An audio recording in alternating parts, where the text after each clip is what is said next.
البته چند روز هست که طرف آمریکایی شروع کرده به ارسال پیام‌های مختلف از Finally we have told Iran one last thing.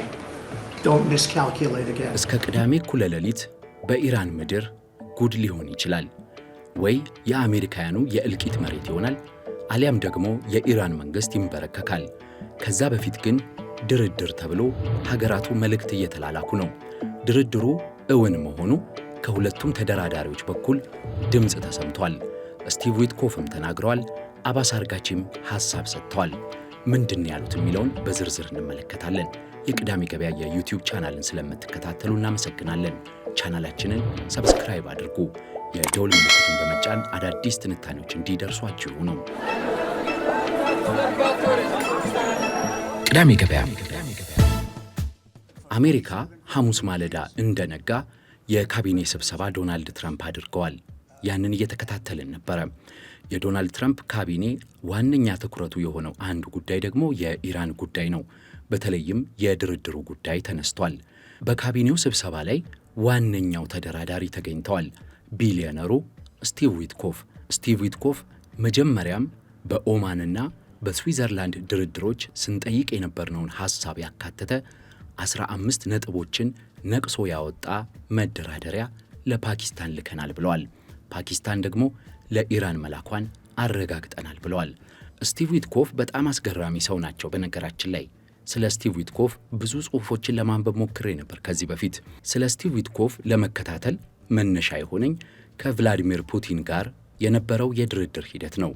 ዶናልድ ትራምፕ ወደ ስልጣን እንደመጡ የዩክሬንን ጉዳይ እፈታለሁ ብለው ነበረ። ያንንም ለመፍታት ዋና ተደራዳሪ ብለው የሾሟቸው ስቲቭ ዊትኮፍን ነው። በነገራችን ላይ ስቲቭ ዊትኮፍ ከዶናልድ ትራምፕ በዓለ ሲመት በፊት ነው የድርድር ስራቸውን የጀመሩት። ወደ እስራኤል አቀኑ። እስራኤልና ሐማስን የተኩስ አቁም አደረጉ።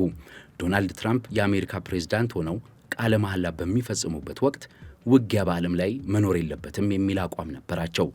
ስቲቭ ዊትኮፍ የሐማስና የእስራኤል ድርድሩን ስኬት ተከትሎ ቀጥታ ወደ ሩሲያ አመሩ። የአሜሪካ ፖለቲከኞች ስለ ስቲቭ ዊትኮፍ እንዲህ ይላሉ። ቢሊዮነር ናቸው። ወጪያቸውን ራሳቸው ናቸው የሚሸፍኑት። የአውሮፕላን ወጪ እንኳን ከመንግስት አይጠይቁም።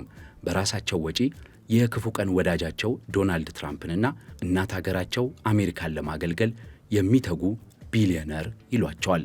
ቢሊዮነሩ ተደራዳሪ በአሜሪካ የኢኮኖሚ እምብርት ኒውዮርክ የተወለዱ የአራዳ ልጅ ናቸው ይሏቸዋል ወዳጆቻቸው። ስቲቭ ዊትኮፍ የሕግ ተማሪ ናቸው። በሕግ ትምህርት በጣም ውጤታማ የሆኑ የሪል ስቴት ጠበቆች በመሆን ዝናቸውን ያስመሰከሩ፣ በቢሊዮነርነት የሪል ስቴት አልሚ የሆኑ ባለጸጋ ናቸው። ከ2 ቢሊዮን ዶላር በላይ ሀብት ያላቸው ሰው ናቸው ስቲቭ ዊትኮፍ። የዶናልድ ትራምፕ ደግሞ የልብ ወዳጅ። የስቲቭ ዊትኮፍ እና የዶናልድ ትራምፕ ወዳጅነት 40 ዓመታትን የዘለቀ ነው።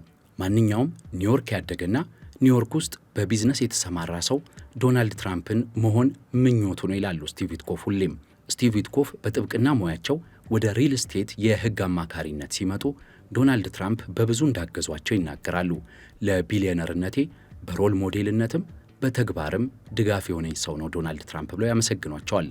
የስቲቭ ዊትኮፍ እና የዶናልድ ትራምፕ ወዳጅነት የጠነከረው ደግሞ ስቲቭ ዊትኮፍ ልጃቸው በሞተ ጊዜ እንደ ጓደኛ አዛኝና ሮሮ አጽናኝ ነበር ዶናልድ ትራምፕ ብለው ደጋግመው ይናገራሉ። እናም ስቲቭ ዊትኮፍ ዶናልድ ትራምፕ ስልጣን ሲይዙ እሳቸውን ለማገዝ ቀድመው አለው ያሉ ወዳጃቸው ናቸው። በመጀመሪያው የስልጣን ዘመናቸው የኮቪድ ማግስት የኢኮኖሚ ማንሰራራት ኮሚቴ ውስጥ አገልግለዋል። አሁን ደግሞ የዶናልድ ትራምፕ ሁነኛ ተደራዳሪ ናቸው። ከቭላዲሚር ፑቲን ጋርም ጠንካራ ወዳጅነት በመመስረት የዩክሬንን ግጭት ለማስቆምና ፑቲንንና ዶናልድ ትራምፕን ፊት ለፊት በአላስካ ለማገናኘት በቅተዋል። ስቲቭ ዊትኮፍ ቢሊዮነሩ ተደራዳሪ ሚስጥራቸው ምንድን ነው? የሄዱበት ሁሉ የሚሰምርላቸው ይሉ ነበር ሰዎች። እሳቸው ይህንን ሚስጥር በይፋ ብዙ አልተናገሩም፣ ግን አንድ ነገር ሁሌ ይላሉ። ስትደራደር ካንተ በተቃራኒ የቆመው ሰው ጫማ ውስጥ ለመግባት ሞክር። እሱ ምን እንደሚሰማው ምን እንደሚያስብ ለመረዳት ሞክር። የእሱን ችግርና የእሱን ስሜት ስትረዳ አስታራቂ ሐሳብ ማቅረብ ትችላለህ ይላሉ ስቲቭ ዊትኮፍ። ዶናልድ ትራምፕም ሆኑ ስቲቭ ዊትኮፍ የሪል ስቴት ዘርፍ ተዋናዮች በመሆናቸው ቤት ሲሸጡ፣ ሕንፃ ሲገዙ፣ ሲለውጡ፣ ሲገነቡ ይኖሩ ናቸው። እናም መደራደር ባህላቸው ነው። ዶናልድ ትራምፕ ሁሌም አም ዘ ዲል ብሬከር ይላሉ። ስምምነት ላይ መድረስ የምችለው አደገኛው ሰው ነኝ ሲሉ፣ ስቲቭ ዊትኮፍም ተመሳሳይ ናቸው። በአሜሪካ ኢኮኖሚ የጀርባ አጥንት የሆነው የሪል ስቴት ዘርፉ ላይ የሰራ ሰው በፖለቲካም በምንም ቢሰማራ አይከብደውም ብለው የሚያነሱትም ለዚህ ነው። እናም ስቲቭ ዊትኮፍ ያለምንም የፖለቲካ ልምድ የዶናልድ ትራምፕ ተደራዳሪ ሆኑ። በድርድር 4 ስልት ይከተላሉ። አንደኛ የተጻራሪ ወገናቸው ወዳጅ ይሆናሉ። ከዛም ደግሞ የታወቁ ሚስጥር ጠባቂ ናቸው ይሏቸዋል። በሶስተኛነት የንግድ አይነት ስልት ይከተላሉ። ሰጥቶ የመቀበል መርህን አጥብቀው ይከተላሉ። ሳይስማሙ ደግሞ አይላቀቁም ይባልላቸዋል። ይህ ግን በኢራን አልሰራላቸውም። ከኢራን ባለስልጣናት ጋር 2 ጊዜ ለድርድር ቢቀመጡም በኦማንም በጄኔቫም አልሰመረላቸውም። ኢራኖች ሚስ ካልኩሌት አድርገዋል፣ የተሳሳተ ስሌት ሰርተዋል ይላሉ ስቲቭ ዊትኮፍ። እናም ጦርነቱ ፈንድቶ በርካታ እልቂትና ዓለም ላይ ትልቅ ጫና አሳርፏል። አሁን ስምምነት ለመድረስ ይላሉ ስቲቭ ዊትኮፍ ለኢራኖቹ መልእክታችንን ልከናል፣ ከ15ቱ ነጥቦች ጋር ግን አንድ መልእክት ልከናል ይላሉ። አሁንም ዳግም የተሳሳተ ሂሳብ እንዳትሰሩ ብለናቸዋል ይላሉ። ሌላኛው ተደራዳሪ የኢራኑ አባስ አርጋቺ ናቸው። አባስ አርጋቺ በኢራን የውጭ ጉዳይ መስሪያ ቤት ከ30 ዓመታት በላይ የሰሩ በዓለም አቀፍ ግንኙነትና በድርድር ጥርሳቸውን የነቀሉ ዲፕሎማት ናቸው። አባስ አርጋቺ በአያቶላው በጣም ተወዳጅ የሆኑ በፕሬዝዳንት መሱድ ፔዚሽኪያን የተመሰገኑ በቀድሞ ፕሬዝዳንት ሐሰን ሮሃኒም የተደነቁ ተደራዳሪ ናቸው። የአያቶላው አማካሪ ሆነዋል። ከዛም በተጨማሪ በተለያዩ የአምባሳደርነት ሥራዎች ሰርተዋል። የኢራን የኒኩለር ተደራዳሪ ሆነውም አገልግለዋል።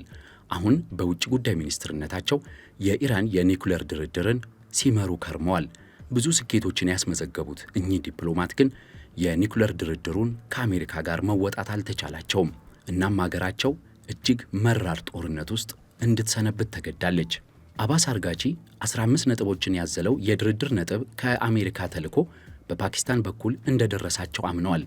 ግን እነዚህ ነጥቦች ተጨባጭ አይደሉም እያሉ ነው። ሁለቱም የአሜሪካና የኢራን ስመጥር ተደራዳሪዎች ብቸኛ የወደቁበት ፈተና የሚባለው የኢራን የኒኩሌር መርሃ ግብር ነው። በእርግጥ ይህ በርካቶችን ፈትኗል፣ በርካቶችን አስጨንቋል። አሁን ግን የተፈራው ጦርነት ፈንድቶ ቢሊዮን ዶላሮችን በዓለም ላይ አክስሯል። ሀገራትን ጭንቅ ጥብ ውስጥ ጥሏል። ድርድር ካልተደረሰ ምን ይመጣል የሚለው በርካቶችን አስጨንቋል። በድርድሩ ዙሪያ ያሉ አንዳንድ ሚስጥራዊ መረጃዎችን ላካፍላችሁ። አሁን የኢራን መንግስት የምን ድርድር እያለ ደጋግሞ ቢጠቅስም የመደራደር ፍላጎት አለው። እንዲያውም አባስ አርጋቺ አዲሱ አያቶላህ ሞጅተባህ ኮሚኒ በተደጋጋሚ ድርድር ላይ ድረሱ ብለው አሳስበውኛል ብለው ለስቲቭ ዊትኮፍ ደውለው እንደነገሯቸው ይታማል።